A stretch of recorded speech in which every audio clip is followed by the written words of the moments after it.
Ab'ekibiina kya NUP basibye mu disitulikiti y'e Kisolo nga banoonya kalulu ate omuduumizi wa Uganda Police Force aleese obukodyo obupya. Ekikonde kya gurunedi ne mwana mulenzi Rickman kyengedde ago n'amalala genkuleetedde nkwaniriza ku Falke official mukutu okawo ogenda okubanga omanyira gamawulire agasobodde okubanga gatambula mu ggwanga okumanya ebyo n'ebikwata ku serebu wano mu ggwanga Uganda ne wabweru wa Uganda ate kati kyolina okubanga okola okusigala nga otambula n'omulembe kubeera ng'osubscribinga ku mukutu. So nkugambye olunaku olwaleero amawulire genkuleetedde gengenda okubanga ntandika okusosolera ssaawa zino era nga saagala obeere nga osubwako eggulire n'erimu. Yes, katutandike n'amawulire ag'ekikonde kya mwana mulenzi Rickman ne grenade official era nga kino kiddiridde oluvannyuma lw'okubeera nga omukulembeze oba gwe tuyinza okuyita pulezidenti w'omuzannyo gw'ebikonde mu ggwanga nga si mulala ye Moses Muhangi alangiridde ekikonde kino wakati w'abayimbi ababiri nga abayimbi abo ababiri tekuli mulala okuggyako Rickman Ricky wamu ne grenade official. Ekikonde kino kigenda kubeerawo ddi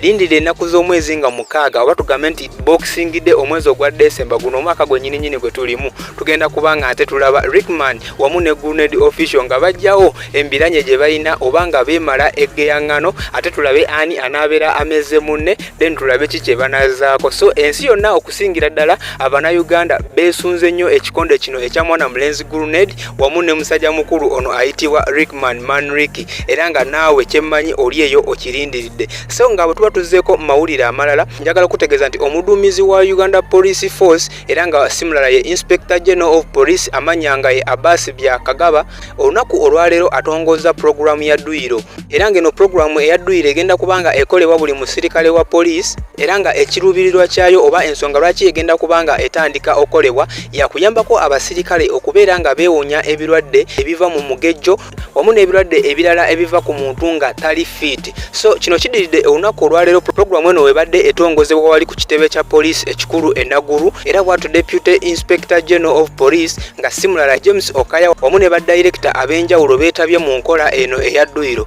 ng'era bolaba mu bifaananyi. So kati gwe abadde ali eyo ng'oli wa police kimanye nti tugenda kubanga nte tukufunamu ekintu ekyenjawulo tekyaliyo byakuddamu kuba na mugejjo. Simanyi oba bameka mu police ya Uganda abanasobola okubanga bakola dduyiro eyo okutandika ku lunaku olusooka paka olunaku olwalibeera nga avudde mulimu ogwo gwa police. Kyemmanyi batono abajja okusobola okubanga basigala nga bakola dduyiro eno era batono b'ensuubira okuba mu police nga basanyuse n'ekintu kino omukulembeze oba omuduumizi wa police kye yaleese. Ate bwe tweyongerayo n'amawulire amalala abakulembeze b'ekibiina kya National Unity Platform nga bakulembeddwamu omukulembeze w'ekibiina kino nga si mulala ye Robert Kyagulanyi Ssentamu abasinga gwe tumanyi nga bobiwine olunaku olwaleero basibye mu disitulikiti ey'e Kisolo ng'eyo gye bagenze okubanga banoonyeza munnakibiina kyabwe oba oyo akwatidde ekibiina ekya National Unity Platform obendera ku kifo ekyo eky'omubaka wa Parliament era nga si mulala ye Zubedi Sultan Salim abasinga gwe tumanyi nga Tana era ng'olunaku olwaleero asobodde okubanga amaliriza okwewandiisa kwe mu butongole